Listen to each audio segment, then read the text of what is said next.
This is my first try at a presentation in athenaze, chapter 1, alpha, entitled Ha Decapolis.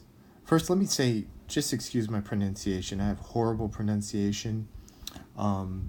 There's other resources that I will direct you to where I think the pronunciation is a bit better. But why don't we dive into the first chapter and look at vocabulary. And on page 1, it gives you a list of vocabulary of verbs. It starts off with esti or estine. You have a movable nu, and that means he or she, it is. Lege, he or she says. Oike, he or she lives. Poine, he or she works. Phile, he or she loves. Kaire, he or she rejoices. There's just one thing I want to point out, is that all of these verbs except esti or estine, but lege, oike, poine, phile, kaire, they're all present, active, indicative, third person singular. And that's important. And you distinguish that by the ending here. Notice how they all have the same ending?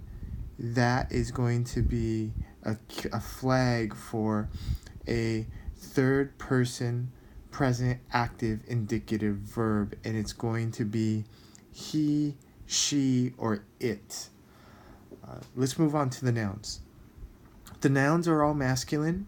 It's very important that when you're looking at nouns, you need to pay attention to the article associated with them, because nouns in Greek go by gender, and the article needs to correspond with that.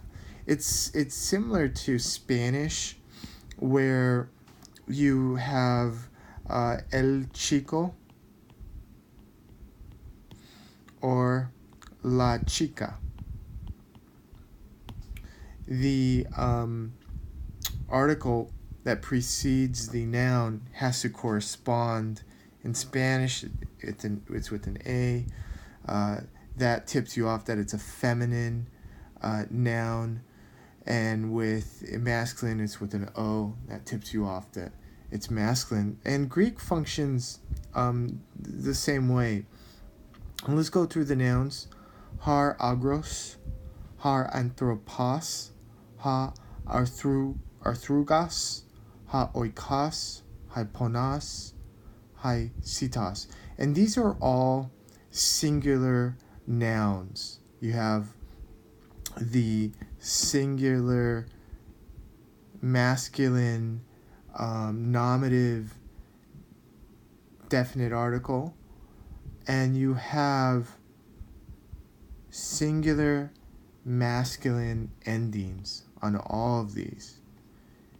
And it's going to be the endings that are going to tip you off in terms of the noun of how that functions in the sentence, whether it's nominative, the subject, whether it's genitive, accusative, vocative, dative, so on and so forth.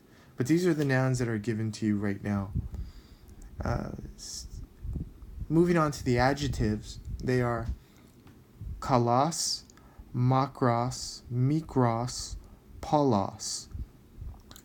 And notice once again, the adjectives, they are going to have to match the noun also. Prepositional phrase, in Thais athenaze, or in Athens. And some of the adverbs, uk, which is basically not. And there's a footnote in terms of when you use these words. When they all three of these mean the same thing, but depending upon whether or not there's a vowel after it will depend which ending that receives. Moving on to the next slide. Slide number 2. You have more vocabulary. Un, which is so, and conjunctions Allah, which is but, gar, for, kai, and, you have particle de, and that becomes really important, especially with mende clauses. Greeks were famous for using them, and I'll explain that a little bit later. Proper nouns and adjectives: athenaze, Athenian, Hadikopoulos. And Hadikopoulos, he's going to be the main character throughout the stories as we go forward. Here in the footnote, you have a notation regarding the article. It's a definite article. It's the. It has to agree with the noun that it accompanies. And then it says when the noun is used as an object, the article becomes ton, right, in the accusative. So in John 1:1, ton theon, it's in the accusative.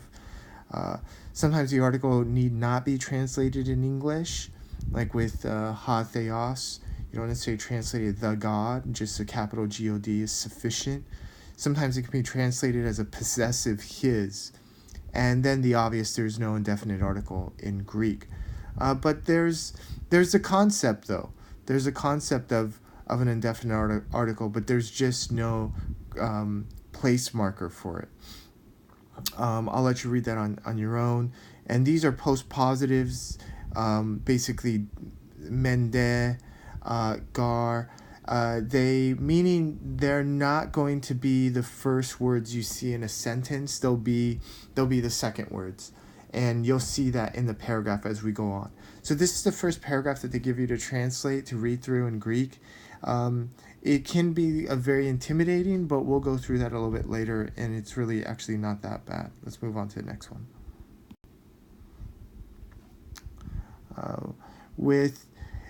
This word study, I'm going to let you read that on your own. But let's move into this grammar portion of it, because I think this is kind of where the meat of this chapter is. And it talks about verbal forms, stems, and endings. Greek verbs have stems, which give the meaning of the word, and variable endings, which show things such as number and person. In addition to singular and plural number, Greek had dual number, used when referring to two people or things. It is fairly rare, however, and will not be taught in this course. So what that's referring to is Greek had a way of referring to a multiple you. And the New World Translation used to translate that with a capital Y-O-U. I think they took that out of their new translation. But I actually enjoyed when I would encounter that, because that told me that, there was something else going on here. It just wasn't a singular you. It was more like a plural, hey, you guys type of deal, if you allow that in English. But this here is the meat of what you need to pay attention to here. And I'm going to draw a box around it. You are going to live and die off of this grid. And if you ever took Spanish or any other languages usually have this type of grid where you have on the left hand side it's singular, the right hand side is plural. We're not going to pay attention to there in this course. So the singular first person is I, the singular second person is you, singular third person he, she, it. The plural first person is we, and the plural third person is they. So in chapter 1, they only give you the third person here.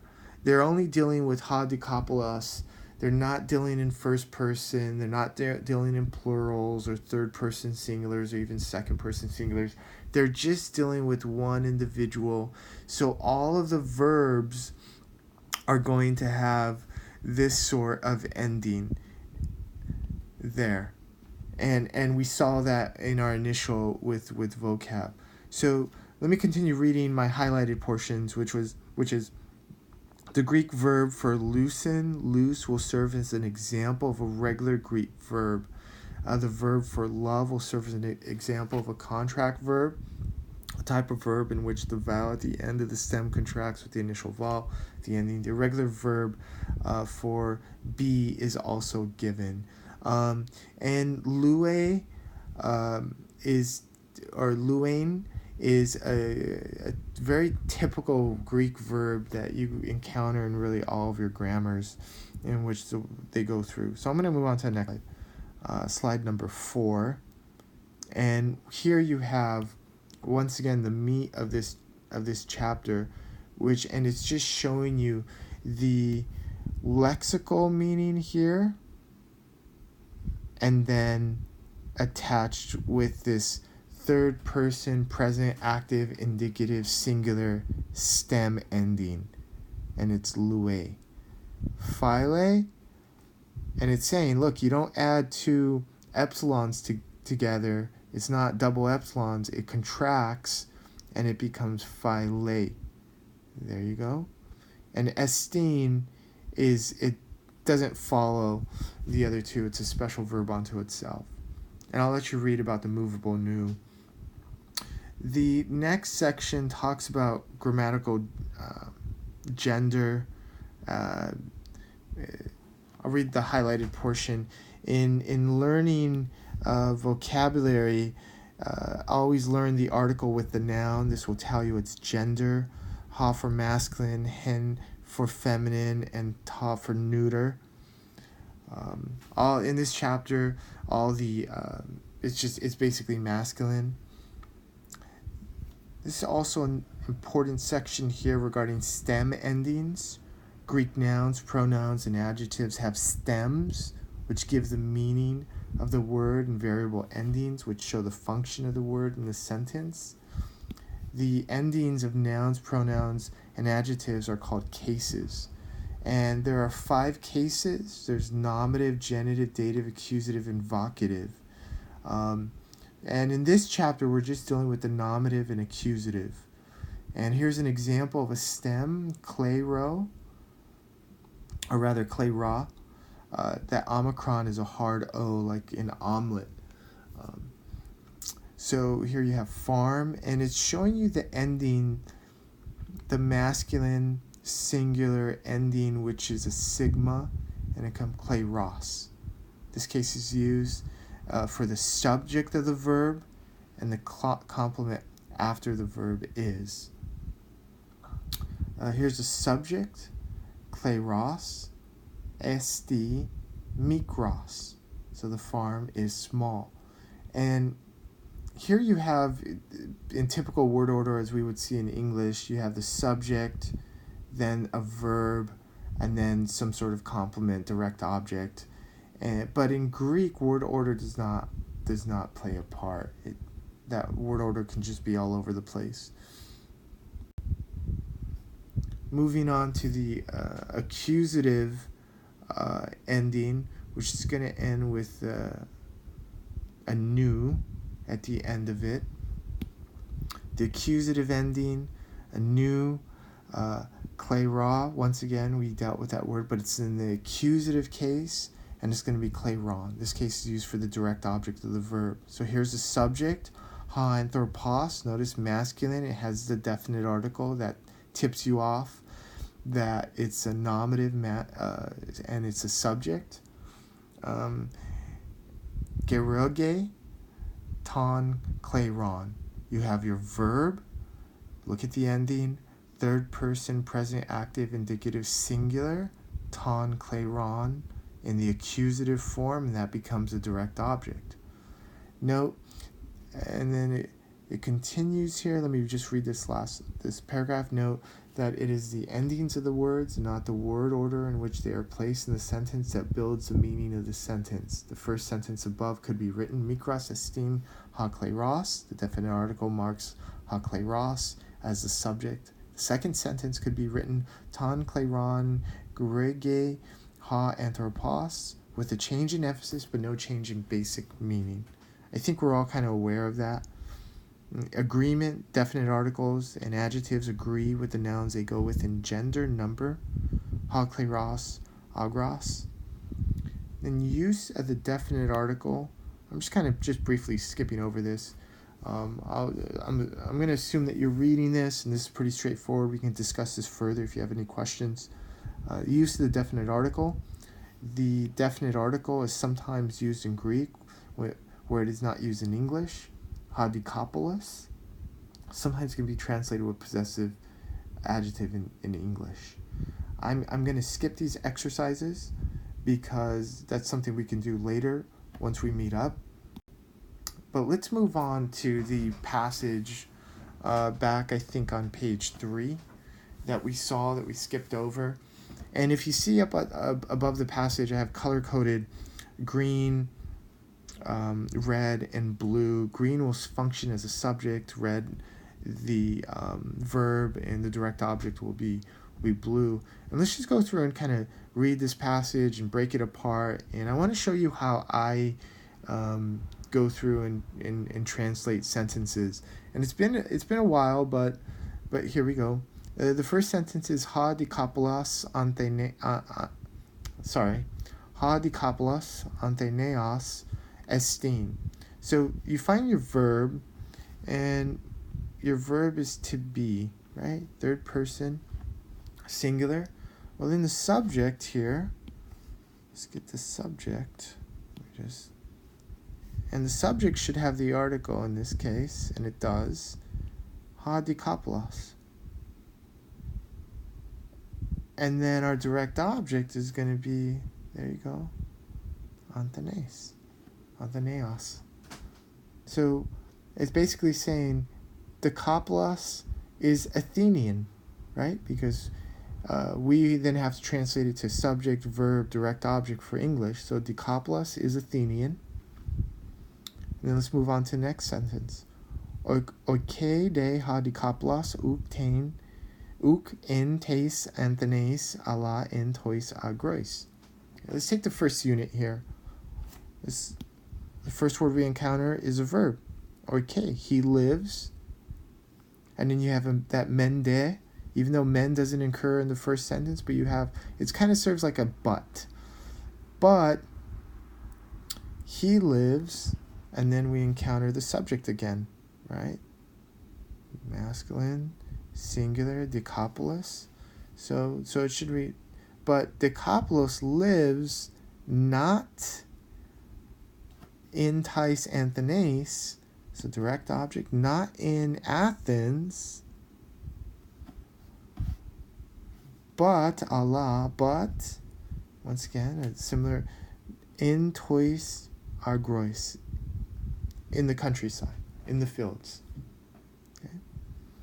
So it's kind of, the story's coming together just slightly. The next sentences are Arthrugos gar estin.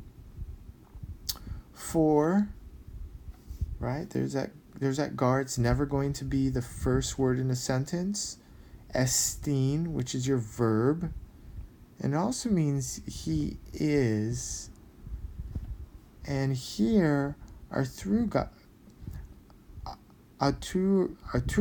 I'm having a hard time with that word, is going to be, it's not going to be your subject, but it's going to be, in my opinion, your direct object. It's going to be, it's in the nominative, okay? Technically, it's a pre-verbal nominative. So it's going to, for he is a farmer. I would insert the indefinite article. So going back to the sentence before, dikopoulos doesn't live in Athens, but he lives in the countryside, and because he's a farmer. Next sentence, start off with the verb. Gurege un ton kleron kai poine in tois agrois. So he cultivates, direct object, accusative, the field. He cultivates the field, or his field. And next we have a verb, poine, present active indicative, the third person singular, and works, direct object, in tois agrois, in the field. Okay. He I think Tan Clayron, once again, that's farm. So he cultivates his farm and he works in the field. Next sentence. Kailerepas de estin habios. So let's break this apart. One, we see the verb estin is, okay? But we see a subject here because we have a definite article. Habios, life. Life is something. Kailerepas. Direct object here.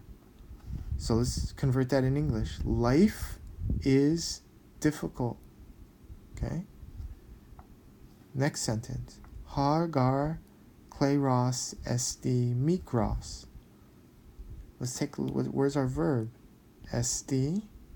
Okay. What is our subject? Where's the definite article? Definite article is there. And it goes with kleros. So then this is our direct object. Or it's going to tell you something about the subject. For the field, for the farm is small. Let's move on to the next. Makros de ha panos. Subject, ha panos. The work is large. Your direct object there. So the farm is small, but the work is heavy. Next sentence. I un poine ha dikapolos kai polakis stenaze kai lege. Okay, that's a lot, but let's find your verb. Your verb's here. Poine, subject, ha dikapolos. So dikapolos always works, and so un dikapolos, and so dikapolos always works, and polaki stenaze kai lege, and often says, I believe that's a verb there. So he groans and says, sorry, I'm not even looking down. And he groans and says, Ozue, and that here is the vocative because he's calling to Zeus. Ozue kleirepas estin habios. So let's once again, where's our subject? Habios. It's right there. Masculine has a definite article. Where's our verb? Estin. Where's our direct object? It's right there. So what is that saying? Life is difficult. Let's move on. Aperantas gar estin hapanos. Where's our subject? There, hapanos. Where's our verb? It's estin. The work is, what is the work? The work is, I'm going to look down, endless. Direct object. For the work is endless. And I'm just going to complete this and then I'm going to stop. Mikros de ha kleros kai un pulon siton pariki. Well, let's see, where's our subject? Here we go. Ha kleros, the farm. Our direct object is small. The farm's small. And and does not provide. Pull on. And does not provide. And does not provide much. So here's and kai pulon sitan pariki. Here's the verb pariki. Does not, and we know down here it does not provide. Pulon, which is many, does not provide much. And then we have this direct object in the accusative there, sitan, for bread. It does not provide much grain, much bread. So I'm going to stop there just as an introductory, and I'll let you complete the rest. And we could, but that's how and then take a look back. I mean, look at the. I've color coded everything.